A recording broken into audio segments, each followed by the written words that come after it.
Well, hello there, Jeff. It's Patterson again, and we have a special guest today. But how are you doing over there in Melbourne? I'm good. We've been struggling with some winter weather. It's been ridiculously cool over here. We went from 35 degrees Celsius to 15 degrees a couple of days later. Good old Melbourne, but life's good. And Okay, looking well, forward to having our special guest today.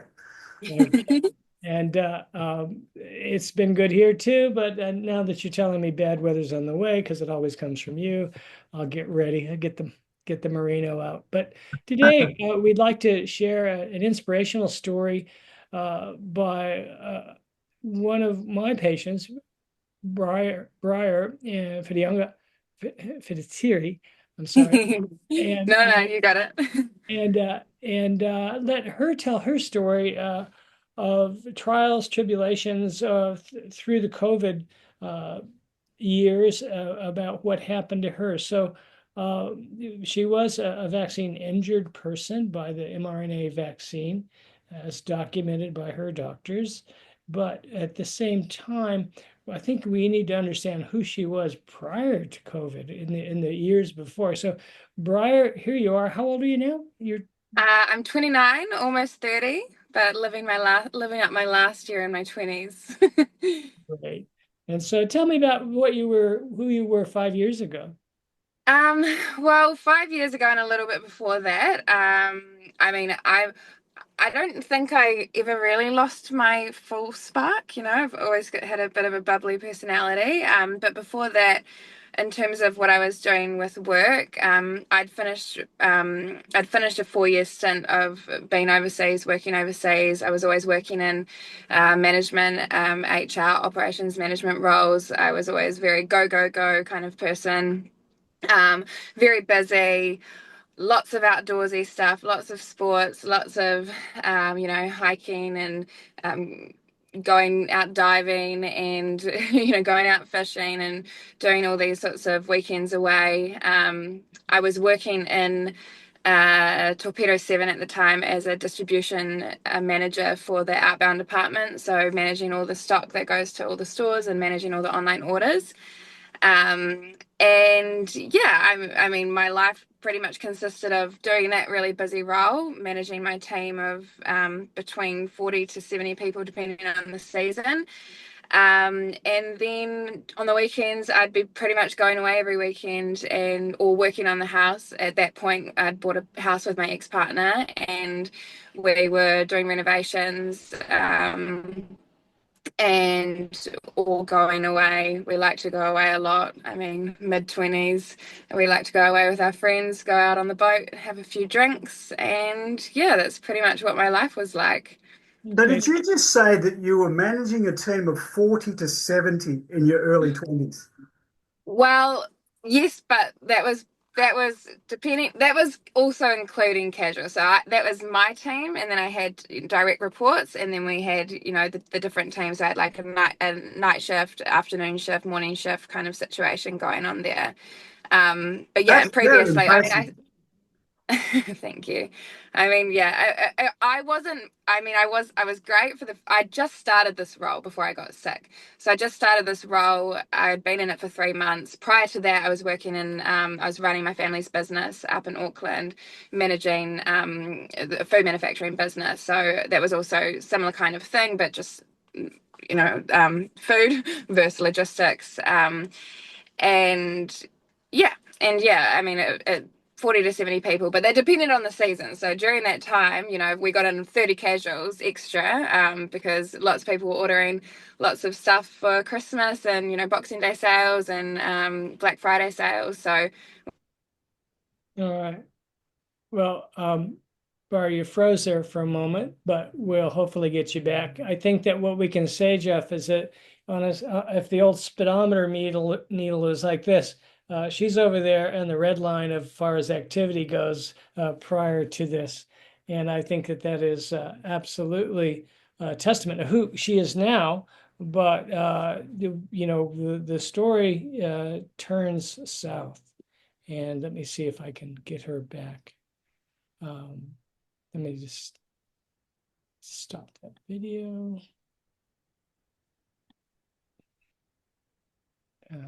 Let's see if I can do this.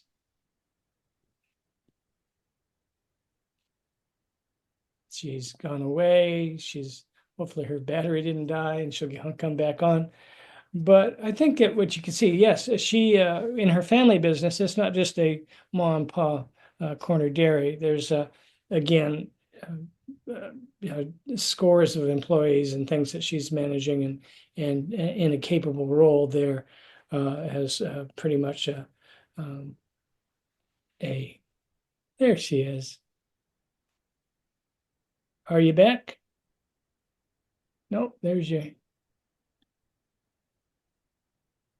Whoops. Hello. Oh, can you hear me? There we are. I can hear you Can now. you hear me? Can you see me? I can see you Oh, now. There we are. oh, sorry, my phone just decided to overheat. Okay.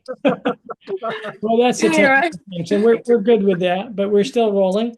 And so we figured out that on the old speedometer dial here, you were prior to your injury, you were redlining it. You were over in the high zone of high functionability and an active gal with great responsibilities, and also a great social life too. So, yeah. uh, and then came our government's call to have a vaccination. How did you feel about that? It was, I mean, I'm not gonna lie, I wasn't someone that was, putting my hand up straight away to go and get it.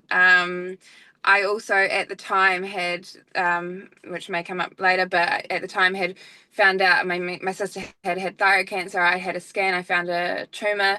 So, at that point, I hadn't been diagnosed with thyroid cancer, but it was prior to getting the vaccination, I was very cautious about what was it going to put in my body, what was it going to do, and this whole vaccination thing came up. It was really, in my opinion, it was very quick, very rushed. I mean, everyone was panicking and they wanted a solution, but yeah, I was hesitant to get it. Did you, But did your but I workplace, pardon me, but did your workplace provide any stimulus for you to go ahead and make that decision in their favor, or well, how did that work Oh, for you? if I didn't take it, I was losing my job.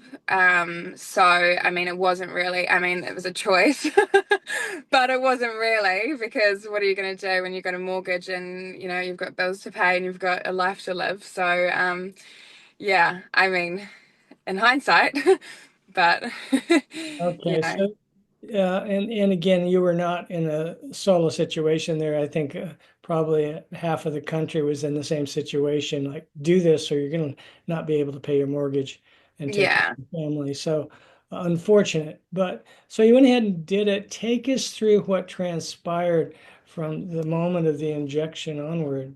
Yeah. So so I went to the clinic, as soon as I got the injection, immediately I started having some sort of fit, whether it was like, it was just full body tremors. I was, had to lie down on the ground and my whole body was just shaking and was just having this fit. And then I was super dizzy, my heart was racing, I had really bad head pain. And just totally, completely wiped out. After that, I mean, they kept me in the clinic for a while until I started to stabilize a bit, and then How, I could I ask how long from the injection time until that started, the straight symptoms? away. It was like within 20 seconds kind of thing. It was like an immediate reaction, straight away as soon as I had the kind of injection. So yeah, I mean it was really, really fast. And then after that, I went home and I got taken home, and then my sister picked me up and took me to hospital, because I was not well. I was feeling like I was going to pass out. I was just like totally, my head pain. My head pain was so bad. It was so much pressure, and my heart was just racing. And then I went into hospital that night. And they just said, here's some pills, here's some, take this, take that, go home, rest. So I did. Went home. I was felt awful the next day, awful.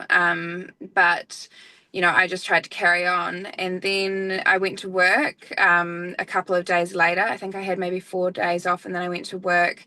And I remember the first day I was at work, I was really, um, really struggling. Like I was so disorientated, and I'd never really noticed my heartbeat before, like I'd never really been one to be like, oh, my heart's beating really fast. It's just not something. So I didn't know what was normal in terms of my heartbeat either.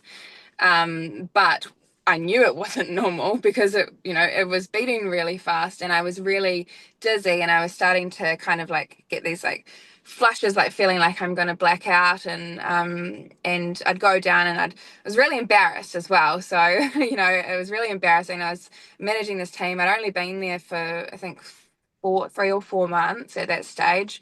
I was trying to put my best foot forward. I knew I had it in me, but now I wasn't so sure. And so I went and hid in the bathroom, and I just lie down there and try and, see if I'm going to start feeling better. Um, and I did that, went back out onto the floor. And then at one point my boss came and said, "Hey, you okay?" And I was like, "Nah, I'm not. I'm really not. I'm not well at all." And by that point it was, yeah, I couldn't even really stand up. I think then my body started to just get into this kind of like shutdown phase of just over exhausted. And I went into the office and lay down, and then he called an ambulance from there, and then they took me into the clinic. And as I went into the clinic, like things just kind of gradually started to getting worse. And I don't know, this is my perception, but whenever the ambulance arrives, I almost start to feel a little bit better. But, because you're like, okay, well, the anxiety is a little bit gone because somebody's here to help me. But I just kept getting worse and worse in that first time. And it was so bad. Got to we didn't go to the hospital. We went to, because they were like, you choose, do you want to go to the hospital or do you want to go to the Victoria clinic? We're going to get seen faster at Victoria. So I said, take me wherever I'm going to get seen faster. So I went to Victoria, and I was, I was, you see people at the doctors sometimes being a bit dramatic, and oh, well, what's going on there?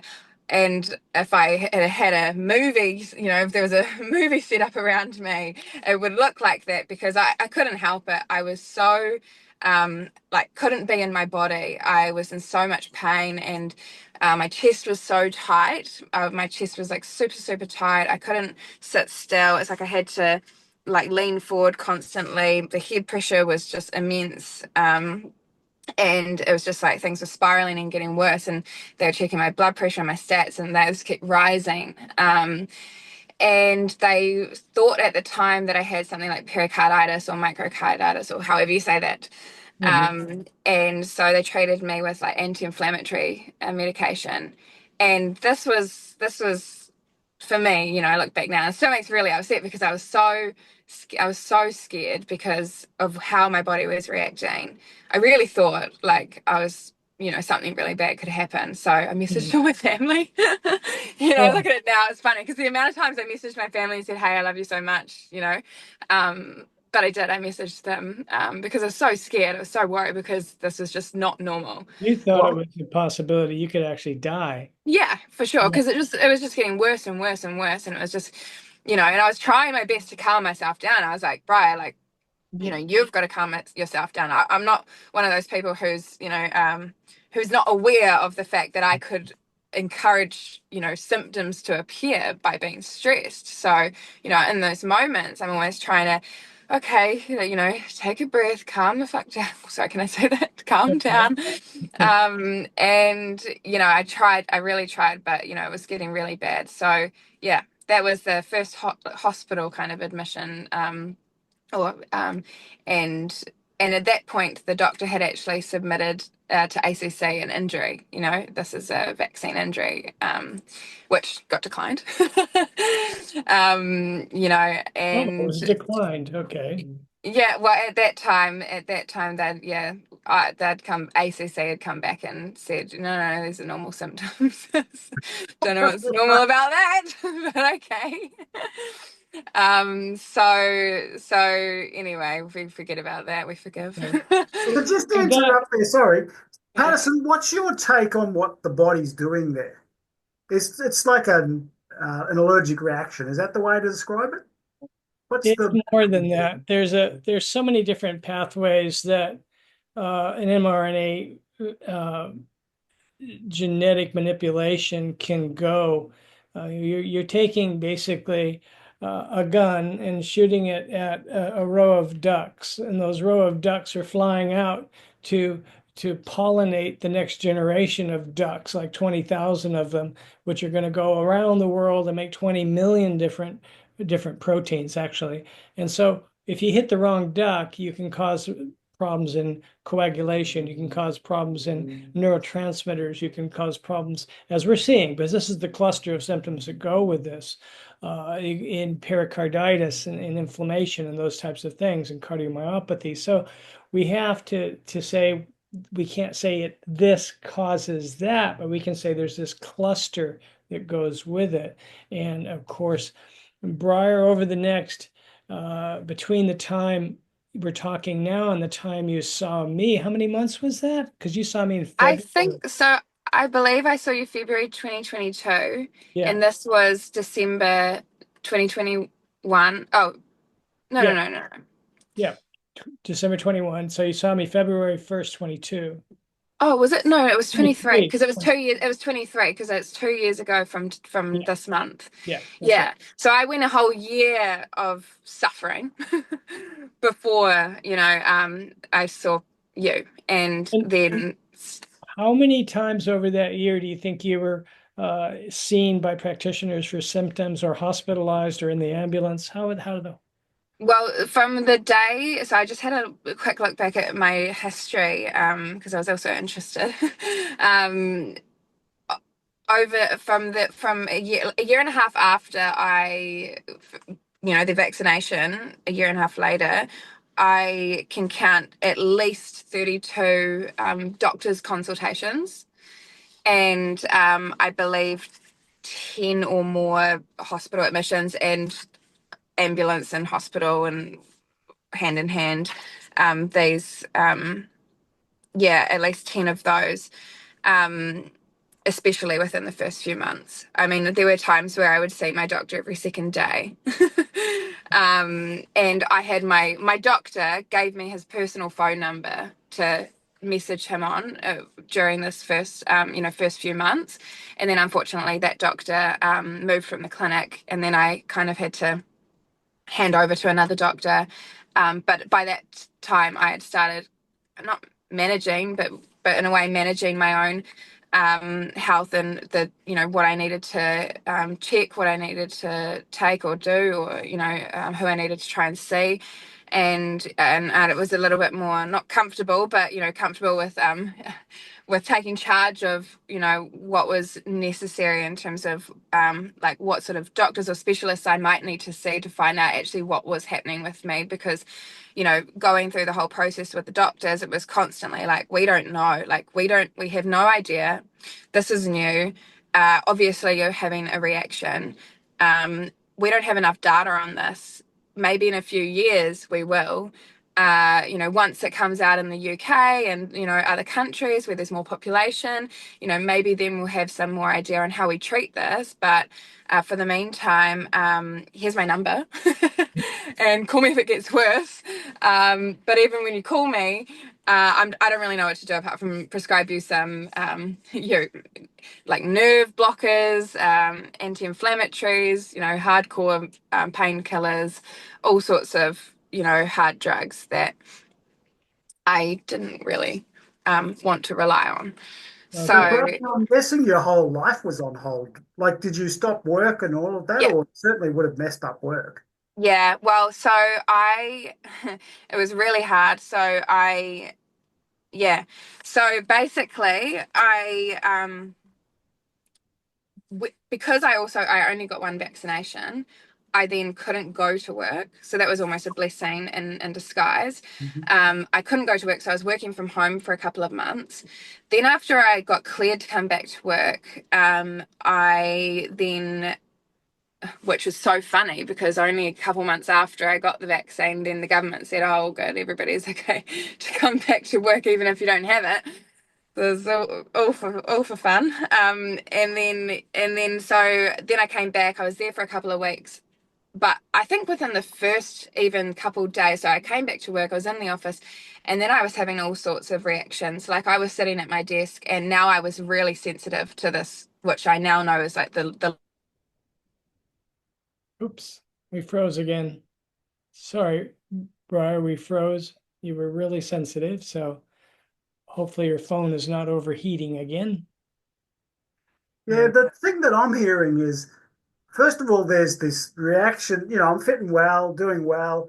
Something happens that kind of I have to do. And then this cascade of results that you've got no control over.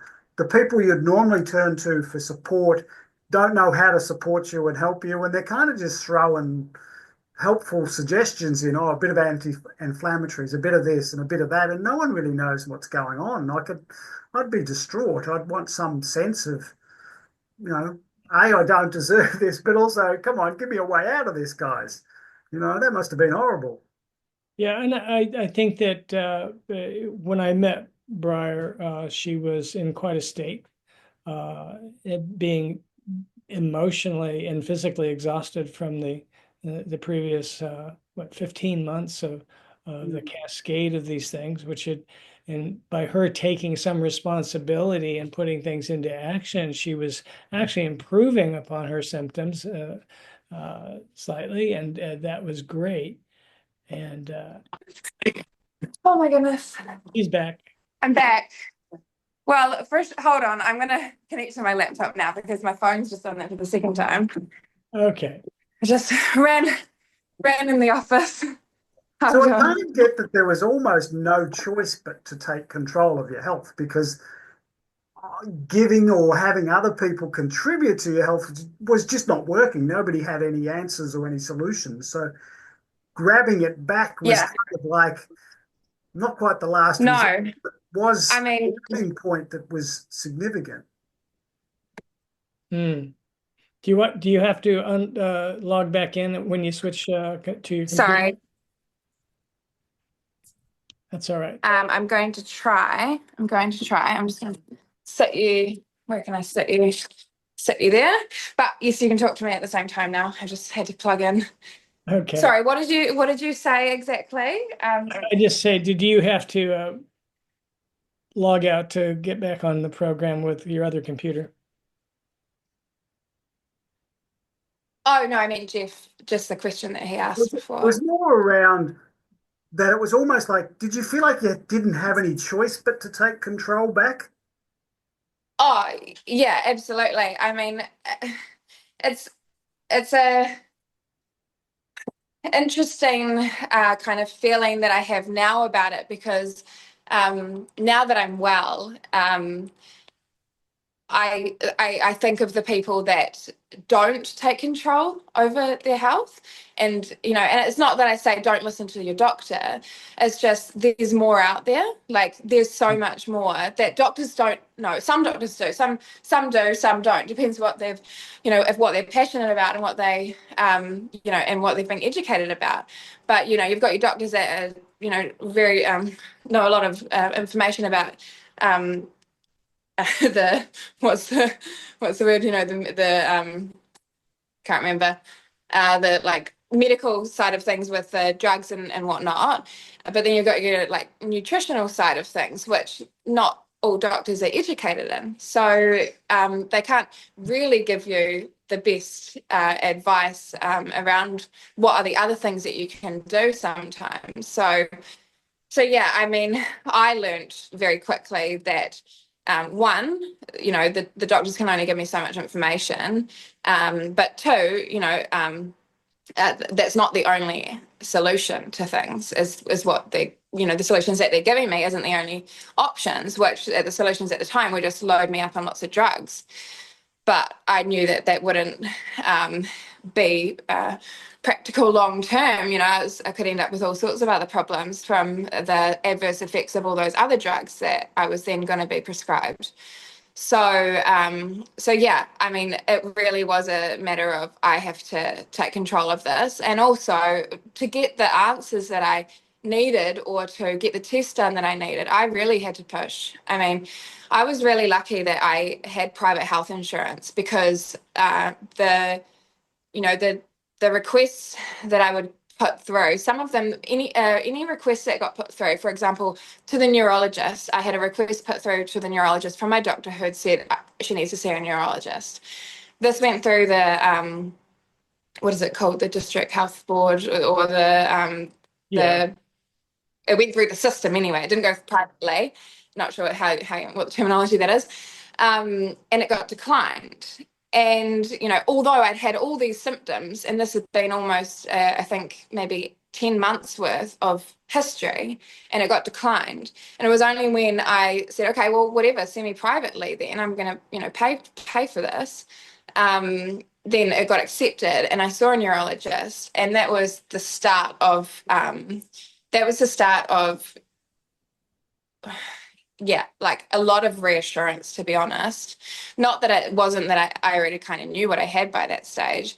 It was just more that validation, that yes, this is what you're dealing with, and yes, this is chronic, yes, this is lifelong, and no, there's not much we can do. And although that was kind of the answers I already had, from what I'd researched, I was able to then go, all right, well, what am I going to do about it now? Because you're telling me that I'm going to have these conditions now for the rest of my life, and there's not a lot we can do apart from load you up on all these drugs. Or, I can go down the natural route, which is what I decided to do, and what I had been doing as well, prior to seeing him. Yeah, so yeah, I guess, does that answer your question? It, So it, what did you suggest, Patterson? Where did you start with all this process? well, I came in a little after this where she had So, started making a shift in her lifestyle, and then we uh, even boosted that to working on the metabolic health that she needed to recover, to allow her immune system to do the best job it could to rebuild her body cell by cell. And so over that course of time, February 23, February 1st, yeah. to 2 years, here we are 2 years this month. And it's like, um, tell us about what you've done in the last year, as far as your physical Oh. activity and your working abilities. Yeah. Well, I mean, a little bit of context to what I've decided to do in the last year, really. I mean, because I was so sick, and do you want me to maybe cover a little bit of the detail of exactly what they diagnosed me with, and Okay. maybe so, and then I'll actually draw into where I met you. So I got really sick end of 2021. 2022 was hell on earth. And that was basically a process of me going to the doctors, all 30 plus times, hospitals. During that stage, you'd actually asked me, had I had time off work. So 4 months after I'd had the vaccine injury, I had all these symptoms still. They didn't know what to put it on. I then got to a point where I couldn't walk, I couldn't hold my head up. I was so weak, so weak, so dizzy. Had all this head pressure. The main symptom that I had was so much head pressure. I'd get numbing on the top of my head, back of my head, gums, lips, my hands. I couldn't feel in my fingers. I would be really clumsy, stumble. I'd slur my words. I'd muck up my speech. At the very worst of it, my eyes wouldn't point straight. So this eye in particular would start to go this way. Um, and so that was when it was really, really, really bad. And I was crashing. I was having these big flare-ups, crashing, and then yeah, I went to hospital. They said, "Oh, I think you have some vestibular issue. It's got to be that. Okay, I'm going to send you to a vestibular physio." So they sent me to a vestibular physio. So I go to this physio. I had to Uber to the physio. I could not drive. I was lying down in the back of a in the back of the car. I was just an absolute mess, crying, walking into the physio, like holding my head up like this. They put me in a neck brace. I go in there, they say, oh, you've got, your I don't think that your spine is holding, or your head's not, I don't know what the word is for it, but your head is not stable. Yeah. And anyway, they said, "Have you had an injury?" And I was over this whole COVID bullshit, and people denying that there was, well, they were, but they weren't. In person, they would say you've obviously had some sort of reaction. On paper, they wouldn't necessarily write that. Anyway. Mm. So he said, I think you're presenting with a serious neck and head injury. You're presenting with really bad concussion symptoms and a neck injury. Have you had any accident? And I said, well, yeah, a couple of weeks ago, I fell over when I was coming down a hill because I was so dizzy, because I was in so much pain. And I was attempting to go for a walk with my friends, and I decided I can't do it. I cannot do it. I've got to go back to the car. And when I was going back to the car, I fell over, face planted, and had this jolt. So he basically said, yeah, that's it. You've got a head and neck injury. That's what you're presenting with. We're going to put you on ACC, put me on ACC, no work for the next 6 weeks. And then I got put with an occupational, what are they called? Occupational therapist, and put on a get back to work program for the next 8 weeks. And so she'd come to my house and we'd do all these things, exercises, treating me for concussion symptoms and neck injury.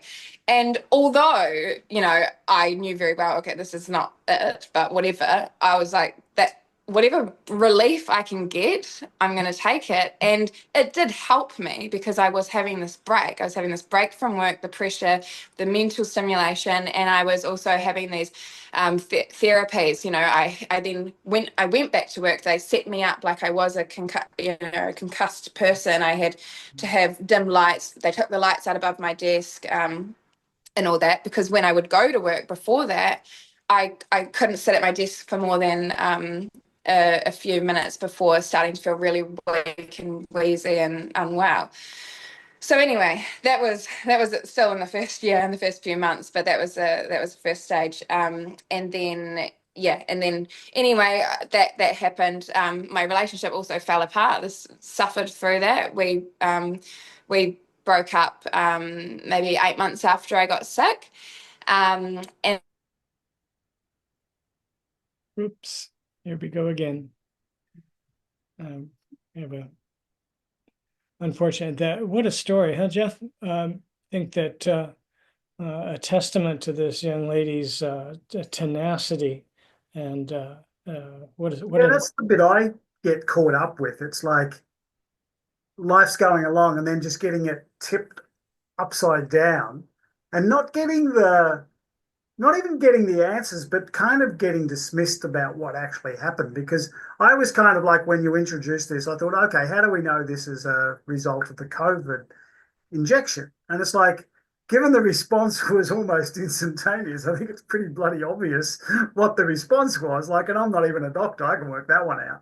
But then, as she beautifully said, it's like they'd say to my face that it was probably that, but no one would actually write that down. It's like, hang on, come on. We can be a bit more open about this, can't we? But I think that was also the climate that, and I think you had the same encounter for yourself, that there was this, the government line is this, and if you don't agree with the government line, we're going to outlaw you. And it was kind of this black and white thing around it. And I understand they had to present a public health message that was consistent, that probably worked in most cases. But clearly there was the Briar's case, which was probably an extreme case, but also these other cases that are out there that have become symptoms of long COVID that haven't been addressed very well or haven't been catered for. They've kind of been dismissed. And I think that's the dangerous piece. there is a, I won't say a cowardice, but there's a conspiracy medically by the medical boards to really come down on doctors who are using any sort of COVID related diagnosis. And it is, who knows where that's coming from, because it's not good medicine. And these doctors are trying not to be, I won't call them I won't say it's cowardice, but it is absolute reality is that they lose their jobs if they say, oh, this is obviously a vaccine injury and we have to treat it as such, we have to take care of it, and we're doing the best we can. We need to research it. She needs neurologists, she needs occupational therapists, she needs all of these resources. And yet, if they say that, they'll be put on the list to be either censured or get talked to sternly, or it'll make their lives a living hell if they put their hand up. So that to me, is one of the problems on the medical side of it. So here we have it, and Breyer is back. There we are. Recording in progress. Recording in progress. But two of them. Hold on. That working. There we go. So Hold on. No. okay, now we're back. So you had taken us through Here we are. you had go. taken us through the most difficult times that you had, and I think that that went on and on. But I want to point out that from my records and my history of you, you'd really kind of shown us who you are, and you said, "No, I'm gonna do something for myself." And start moving it. When you at your worst, I think you had a weight issue. You were a little bit heavier, weren't you? Yeah, so once I got sick, I put on heaps of weight. I couldn't exercise. So I got to, I mean, it's all relative to your height, but I got to 89 kgs at my worst. And it was awful. I'd never been that weight before. I'd never really been a particularly overweight person. I'd always been really active, although I may have been in my, 70s or whatnot, comfortably and still healthy and exercising a lot. I'd never been up there in that sort of area. So it was awful because I was sick. Two, I couldn't do anything. Couldn't even go for walks without having this extreme head pressure, extreme pain, and these problems with my heart. I was having so many issues with my heart rate. So I was really, really overweight. And yeah, that was. So this was basically this kind of is where we're at the worst. At the worst was, I had all these heart problems, and I'd be lying down in bed and my heart would start beating 170 beats a minute. I think this was once I'd been working with you, Patterson, as well. I think this is something that we talked about quite a lot, which I might touch on. But yeah, I'd have all these heart problems, and then the doctors kept saying to me, well, there's your tests are coming back all right, apart from obviously there's something wrong, don't know what to do. So I was like, okay, well, if you say that there's nothing wrong with me, then fine, I'm gonna go and act like there's nothing wrong with me. It was a bit of a fuck you then. So I then just was like, well, if they say nothing's wrong, I'm just gonna go and exercise. I'm gonna try and exercise. I was in so much pain. I first started walking because I was very overweight. But then I start walking and then jogging and then walking, jogging. Then I start doing little runs, like 2K, 3K runs. And then I started to lose weight. But when I do these exercises, it was awful. So I used to be a runner. Like I would go for runs for fun, run up hills, run everywhere, run for 23 kilometers. I'd just run. And so I'd go for these 3K runs or 2K runs, and I'd get home. This head pressure, inflammation in my brain was just so intense. I'd go get home. I couldn't get up for at least half an hour.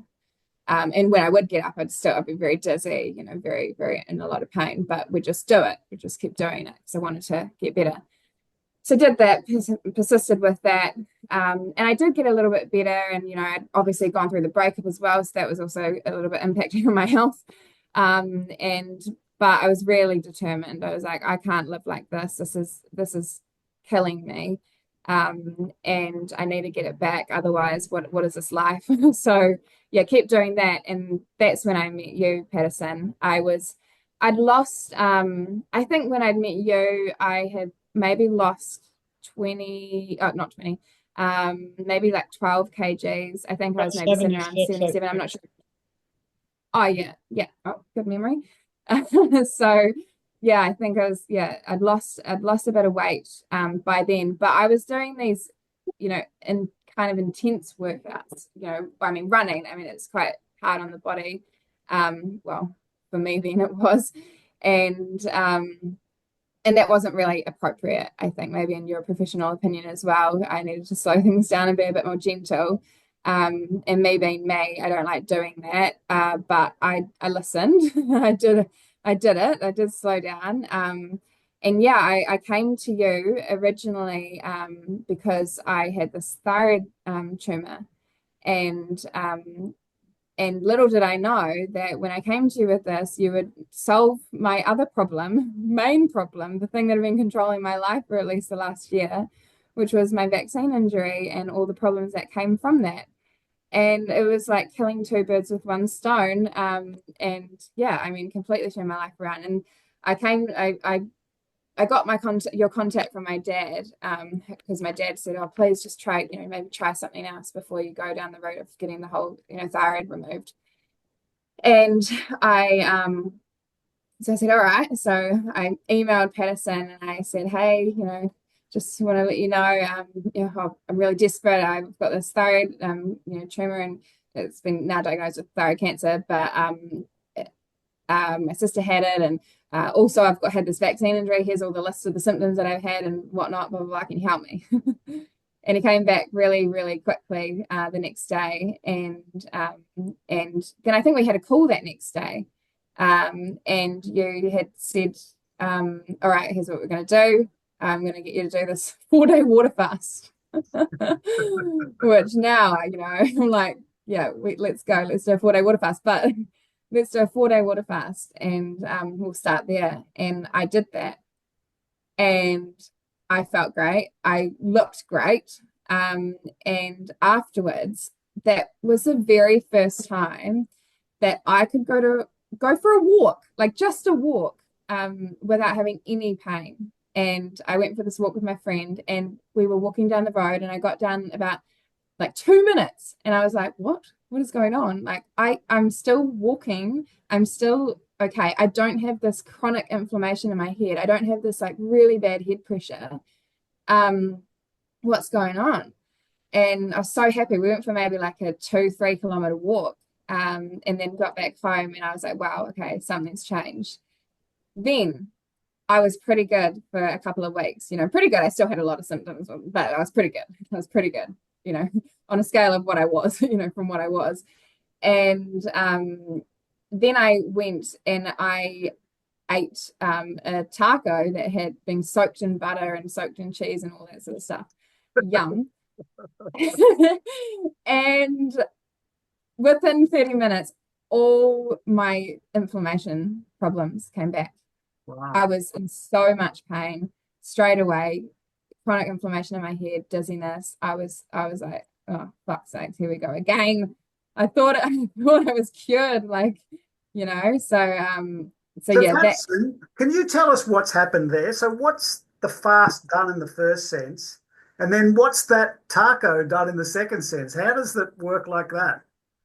A good question, Jeff. And I think that my whole program is to put me out of business and give Briar enough information that she knows for the rest of her life what she can and can't do to honor her body, to make her the best of the best.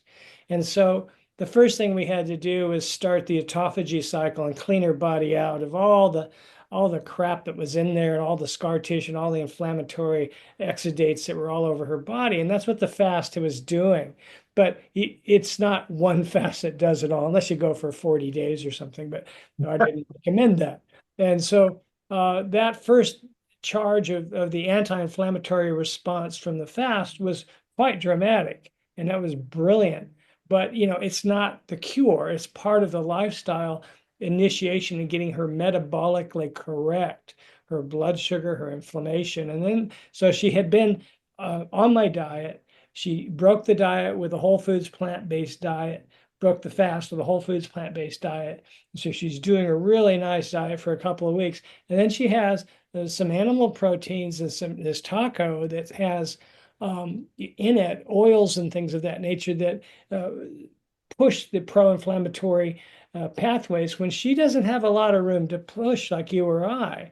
Okay. And so she's critically close to the edge of controlling her inflammation, but it had helped. And so now all of a sudden she gets a stark reminder, no pun intended, that here is an inflammatory food and it's going to take you over the edge. And I think that's what the taco represented. But she picked it up. She understood. Yeah. So, Brian, how did you feel at this point? It's almost like, wow, we've got the cure this fast, and then one taco wipes it Yeah, out. I was like, I'm gonna go fast again. You know, no, it was hard because, although, I at the time, I felt so much better. I kind of was like not waiting, but I was like, okay, like when is it going to happen again?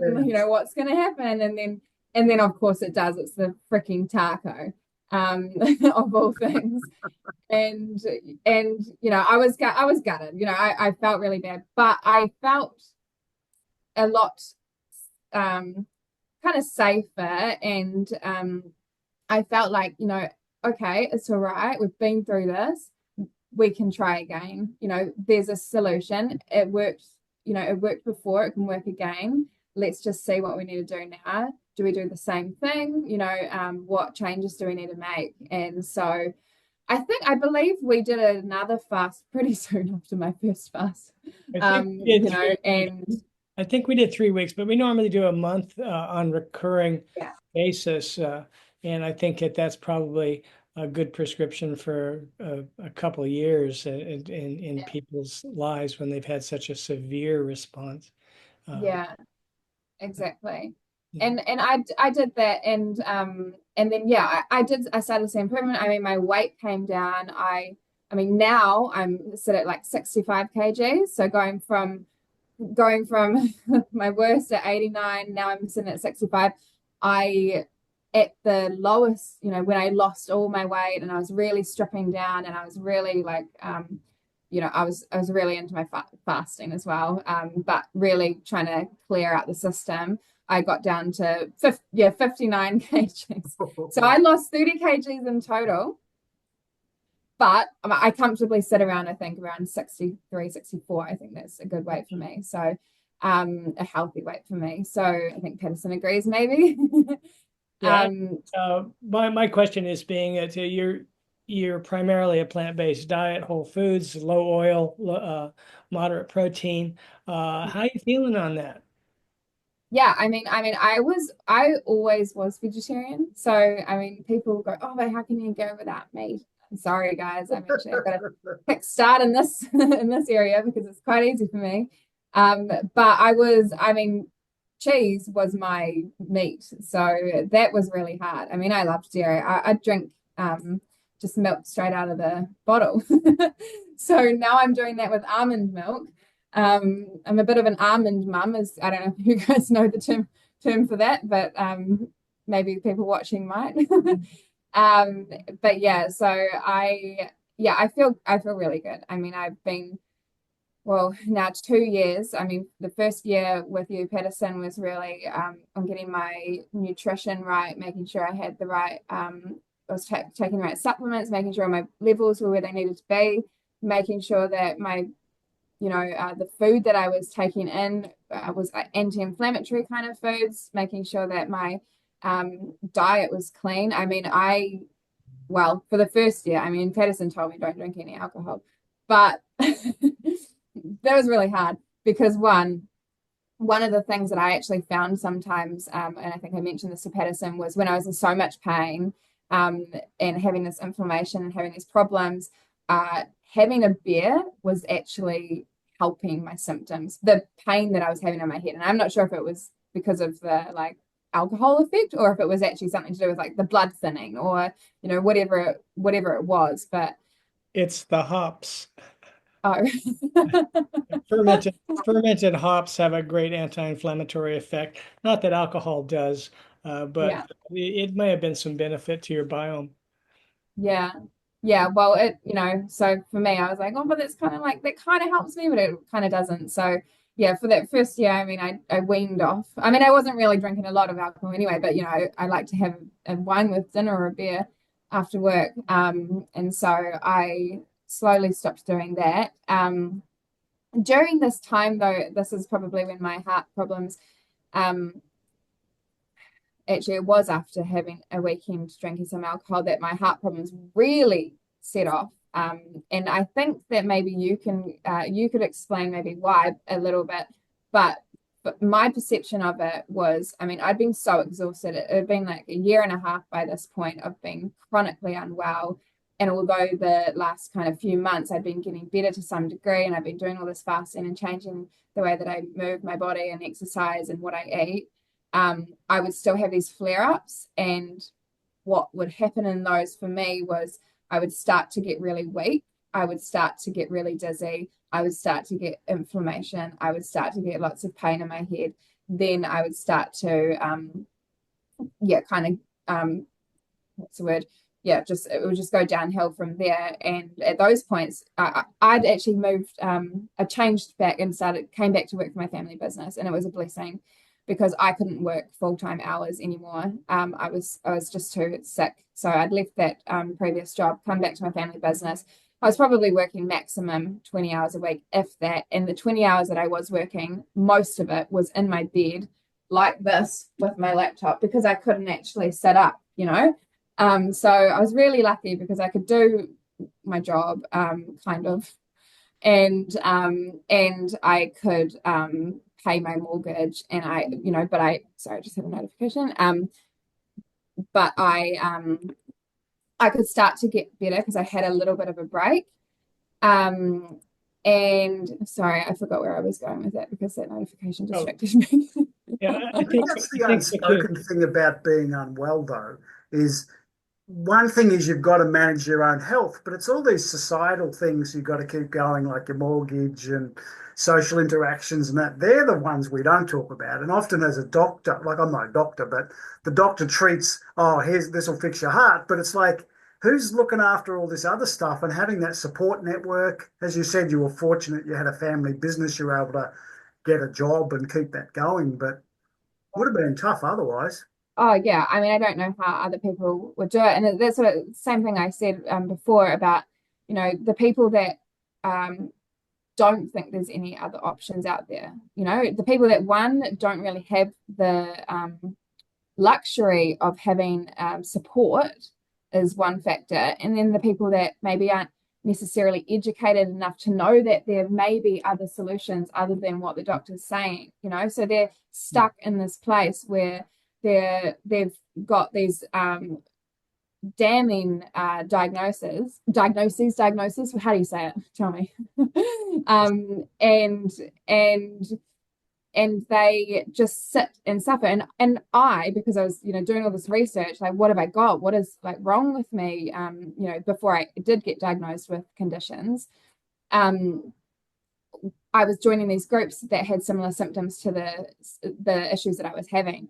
And I'd read through these pages, and these people, you know, they're just constantly posting in these groups, and they're, hey, this is me today. This is my blood pressure. This is my heart rate. I feel so bad. Like, you know, and everybody's suffering, and everybody's, you know, posting and giving support and, you know, sympathy, but there's not really like a lot of solutions. You know, I'm going to have more salt in my diet. There's a lot of people that have like symptoms like POTS and dysautonomia, which dysautonomia was one of the diagnoses that have been given from the neurologist, as well as chronic fatigue syndrome, which is pretty much what you get diagnosed with if you've got a constellation of symptoms that they don't have any answers for.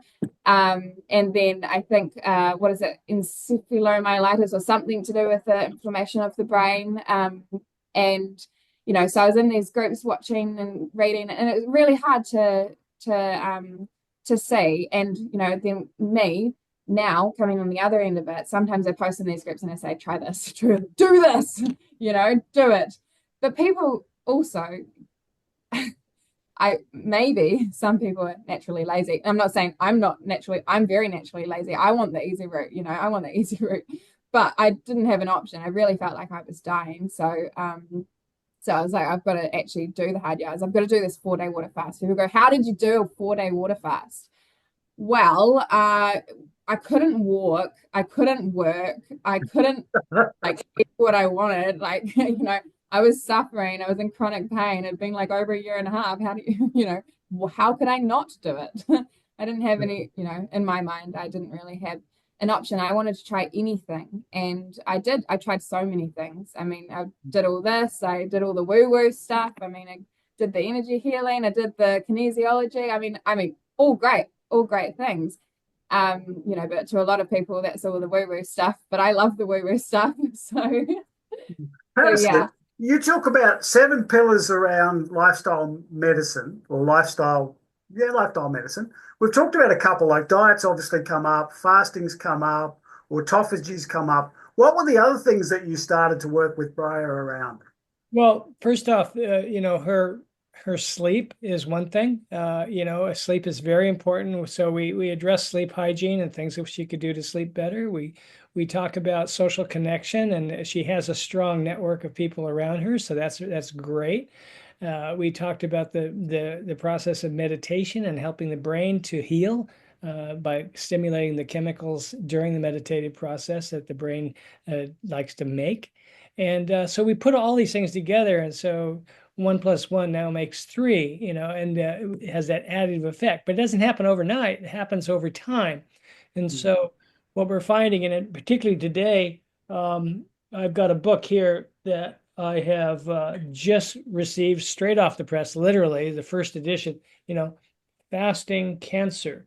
Now that's Walter Longo, the man who does the fasting mimicking diets. And it talks about the mechanisms that the research is supporting through all of these cancers conditions and so things like that. But it also applies to any condition. Right on my website, on the first page, I said the most important person in your healthcare team is you. And Briar is proving that. She's saying, look, I'm me, and I got to take this by the hand. I'm intrinsically lazy, but I'm pushed to the cliff, and I'm not going to jump. Okay, I'm going to fight like hell. And fingernails just clawing away. She clawed herself back, and that to me is a testament to her and our gentle nudging. Well, that's what I hear. It's kind of like often we defer, and to a certain extent, you deferred in the beginning to people who hopefully had the answer, but it soon became pretty obvious they didn't have the answer. So it Yeah. did become almost this forced thing of, I got to take this back for myself. And that kind of, in the short term, probably caused more problems than it solved, but in the long term, that became the answer. Yeah. Yeah. Yeah. Exactly. Yeah. And that's not to And say we all should run off on our own and do our own thing. I'm not saying that. It's kind no. of like taking control back and now making educated, informed Yeah. connections with people and trying different stuff to go forward. And as you said, you tried all the woo-woo stuff, you tried all the fasting, and bits of it worked. And Yeah. eventually, as Patterson said, the little bit added 1 + 1 became 2, 1 + 1 Yeah. became 3, and eventually, and here we are. You look like are you 80, 90, 100% back, or where would you rate yourself now? Yeah, I mean, I'm very, very well, I would say. I over the last year, I mean, the practices, that you've given me the nutrition and, all the supplements and whatnot, and the fasting and the sleep and, and then the meditation. And one of them that you didn't mention is breath work, which is like the ticket, I'm going to say very seriously to so I can't I don't know if you can explain this, Patterson, but so when I was at the worst of my health problems with my heart, my heart beating through my chest is happening maybe 10 times a day at the worst. I would just have these attacks where my heart would just start beating over 170 beats a minute, unprovoked. And I came back from overseas. I was on holiday with my family, and I called Patterson. I said, help me, I can't do this. I don't know what's happening now. And he said, okay, when this next happens, you're going to breathe all the air out of your lungs, hold your breath. I think you told me to breathe into my lungs and hold it, but I said, I don't like that. Can we do out? And so then he said, hold it, and then say this funny thing. I can't remember what you told me to say, but distracting my mind from the now. And then once you need to breathe in, breathe it all out again, hold it, and your heart's going to start to come down. And it did. And I'd previously done the Wim Hof breathwork technique prior to this. And so I'd already knew that there was a way that you can activate the sympathetic nervous system and calm everything down. But this was the proof, because I was having these attacks, and before I hadn't had any solution to what I can do to slow it down. Then I did this breath work. This breath work happened in the moment. I would be lying there, previously not being able to slow my heart down. Now I'm doing the breath work. My heart rate slowing down very quickly, and all of a sudden I could control it. I felt like I had the key to everything. You know, I had the nutrition, now I had the breath work. I could control my parasympathetic nervous system, my sympathetic, you know, I could go into sympathetic, parasympathetic whenever I wanted. You know, most of the time I'm in sympathetic, but I could control that now. And that was with breath work. And that was like amazing, absolutely amazing to me. So what I decided to do after I had all these practices and I learned all these things last year, Valentine's Day, gift to myself, love me. I said, I'm going to make a challenge. I'm going to make a challenge to myself for the next year. I'm going to put all these practices into play, and I'm going to do all these things every single day for the next year, and see how I go. So it's just been the 1 year anniversary of that. And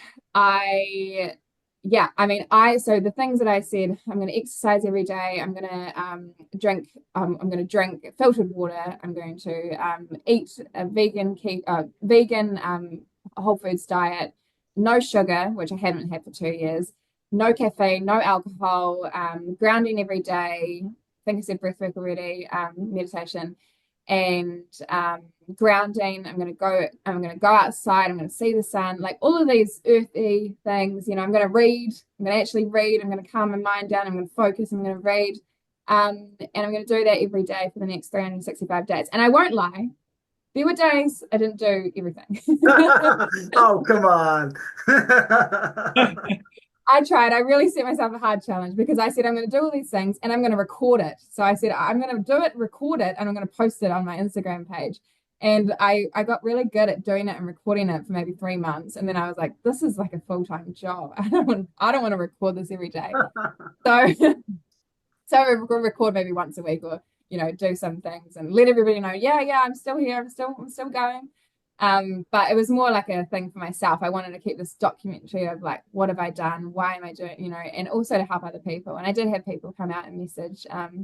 But anyway, to answer your question, that was the 1 year, 1 year challenge that I did to myself that ended last week on Valentine's Day. And how do I feel?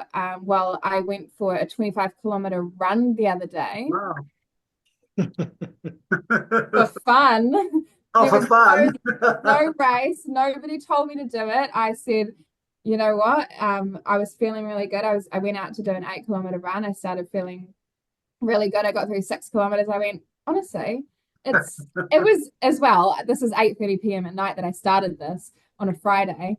And I just said, why don't I try and beat my longest run that I've ever done, which was 23 kilometers. And so I said, oh yeah, I'll do a half marathon. And then I went, oh no, if I'm going to do a half marathon, I'm going to beat the 23. If I'm going to beat 23, I may as well run 25. I can't finish on 24. So I did a 25-kilometer run. My pace was, I think it was like 6:20 or something like that. It wasn't particularly slow. And I 2 hours 40 minutes, and I only had 2 bleeding toes and a toenail that's going to fall off.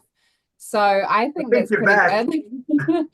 and I didn't even have to lie down for half an hour afterwards. Wow, that's fantastic. That's for me. I was like, as well, I knew we were going to have this thank you. I knew we were going to have this interview, and I thought, how cool would it be to actually be able to say, here's the proof of where I was, what happened, where I was then, and where I am now, and how I got there. And I would say that now I'm in the best health I've ever been in my whole life, physically, mentally. I am aware that, I do maybe still have some lingering challenges that, maybe I'm just a little bit hyper aware of. If I start to have any head pain, if I start to feel like I'm having inflammation, if I start to feel like I'm becoming fatigued and I'm going to go into some sort of flare up, do you know what I do? Breath work. I go, I sit down, I do my breath work, I calm the body, and I start to feel pretty good. Like it never escalates now. So nothing ever escalates. Even if I get sick, I'll do breath work, I'll take my supplements, I'll eat, you know, I mean, I'm already eating really healthy as it is. It's ridiculous. I'm very antisocial with my diet. But you know, Not I've got not in the circle. yeah, I eat before I go out. Let's just say that. So any last comments, like from you, Patterson, and then one from you, Briar? What would you say is the lesson here? Or what would you say to encourage someone else? Me or you Or first? both? Well, for me, for me is never give up. Always trust your body. Trust your body. Like trust your body knows what to do. Like even if you have all these problems and maybe some parts of your body aren't working properly, you know, give your body the environment that it needs to be able to get better or be well, you know. And so if you are unwell, I mean, I know there's, you know, people might be really unwell and they'll still eat junk food and whatnot. Well, stop it. Just like give it yourself a break for a minute, you know, try and actually deal with the issue. Give your body no reason to be unwell, you know, no reason to be inflamed, no reason to have these heart problems, these, you know, inflammation problems, these tummy problems, even. Oh, I have to tell you, sorry, one other thing. I'd previously been diagnosed with polycystic ovary syndrome, and I never had a regular period. Sorry, I know this is not boys talk. I'd never had a regular period before. When I changed my diet, when I did this, I have a regular period every month. I don't have those symptoms anymore. So what I'm trying to say is just do what I did. Fantastic. All right, Briar, that is a beautiful synopsis. But I think I wanted to say is that the empowerment that you give people by your own example is the most important thing that we can do. I just did the numbers. I'm 30 months from being 75. Okay, and so 3/4 of a century here I come, and I'm still trying to get stronger, faster, and fitter. And I think this is the point: is that you, from the platform that you've just created over the last year, you're looking at the next year going, I can do better than that, right? Hmm? And because Oh yeah. and to me, that says, what possibilities are there out there in life that allow us now from this platform of health and of endeared techniques to maintain that health? What possibilities are there? And they're limitless, right? Yeah, and so Exactly. this is my point. So having this limitless expansion as opposed to contraction and negativity and dumbfoundedness by our professionals sometimes, because we're in zones that have never been done before with medical knowledge, that we have to take personal responsibility. And you've done it beautifully. I call Briar our supermodel because she is that. She's gorgeous and she's created that out of the ashes of what the system was going to leave her with. Yes. Well, we'll never see that again. We won't. No, we won't. All right, I'm going to wrap it up now. But Briar, thank you so much for allowing us to do this interview. Jeff, thank you for your leadership in this, and we'll keep going to. I think we'd like to do this again in a year and check up on you. Yes, well, I might be accomplishing more than a 25-kilometer run if I play my cards right. I'm sure you will. I have no doubt. I have no doubt. And you'll probably be running the company too. Probably. Actually, hopefully not. I want my own company. I don't want this one. There's the right priorities. Don't tell my mom. You don't see this. Don't worry about it. Quick edit. Thank All you. Cool. Bye. Thanks Bye so for now. much. Thank you. Thank Bye. you.